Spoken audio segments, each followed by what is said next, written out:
Hello, and welcome to Mrs. Tipping's continuing series on confusing videos that attempt to clarify the work that you're supposed to do for your ENG4U online English class. Okay, this video is going to be on tracing narrative threads. The assignment itself is kind of confusing, so I want to explain it to you. Follow along with me, if you will. I currently have the tracing narrative threads content page open. So this is Unit 2, technically Unit 4, Activity 6, and I'm on the content page. Okay, so it says, in this assignment you will focus on the completion of the active reading journal. Again, remember, you've been completing, or you'll have completed a couple of active reading journal entries, but those are formative and you don't need to submit them, okay? It's supposed to help you pay attention to what you're reading. Okay, assuming it is true that nothing an author puts in a literary work is extraneous to the literary dynamic, well, that's true in books that are good. Character sustains conflict and conflict engenders theme. Okay, so character is what creates conflict or keeps conflict going, and conflict is what helps create the theme. Now, everything else, setting, perspective, diction, structure, and literary devices, serve to support the cause and effect relationship. What's the cause and effect relationship? That's another way of basically thinking about plot. This happens, which leads to this event. So this is the cause and this is the effect. So you're going to be looking at cause and effect throughout the novel. Martel's Life of Pi is a brilliantly designed story despite appearing to be ridiculously erratic. Now keep in mind, if you haven't finished Life of Pi yet, there are going to be spoilers from here on in. In the assignment for this activity, you will be asked to trace threads of the narrative from the beginning to the end of the novel.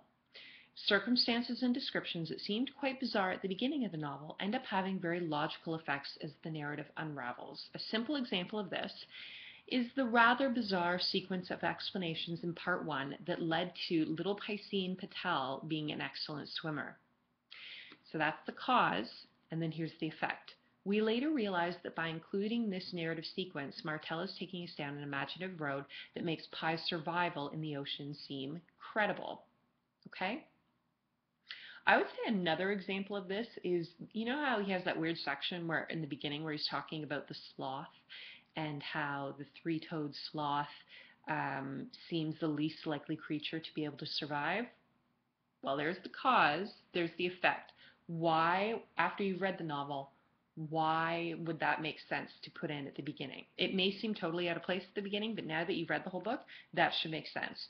So how should you do this? Well, I mean, ideally you should have been keeping track of something the whole way through, but let's face it, you've only been reading this book for a week, so anyway.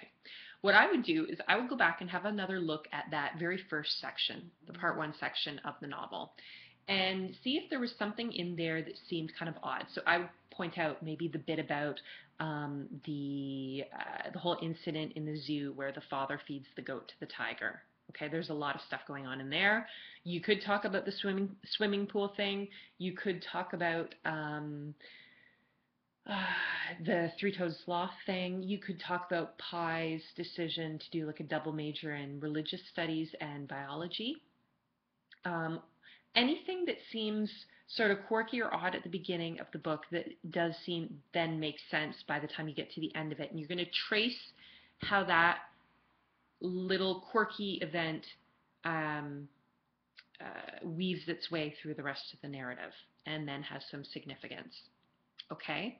So I'm going to click on the assignment page now because now we'll get into what you're actually supposed to do with that narrative thread. Oh yeah, trace 3. Well, you know what? I just gave you 3, but there are some more here. Okay. In a minimum of 2 paragraphs for each one, explain the various literary effects of each of the threads. So think cause and effect, and how it's related to the theme of the quest. All right, so we've looked at the quest pattern, the archetypal quest pattern, that theme of journey. Use quotations from the novel to support your analysis, and I should say do this in MLA format. One thread could be the name pi. So think of pi and all of the different things that it symbolizes. And he goes into that whole thing about why he's choosing to go by the name pi at the beginning of the book. And you trait that's the cause. What's the effect of that throughout the novel in terms of developing the theme? Okay, pi is the cause. What's the effect throughout the novel that develops the theme? The family business in the Pondicherry Zoo in India, I already mentioned that one. So if that's the cause, how does that affect the rest of the story, and how does that develop the theme of the quest? The narrator's study of the three-toed sloth. Hey, that was a good idea, huh? The father's admonitions to stay away from the tiger in the zoo. That's a really important one too. I would definitely, if it were me, I would pick that one because I mean he ends up then spending all that time with Richard Parker on the boat, or does he? 5, young Pai's dedication to 3 religions. I kind of forgot about that part. That's kind of important, isn't it? So that's a really significant part in the first part of the book. How does that then affect the rest of the story, and what does that do in terms of developing the theme of the quest? And number 6, father's statement at the beginning of chapter 34, will sail like Columbus.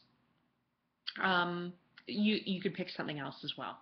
Okay, so one more time. The narrative thread is the cause. The effect is, what does that do? What does that do in the rest of the story? How does it appear?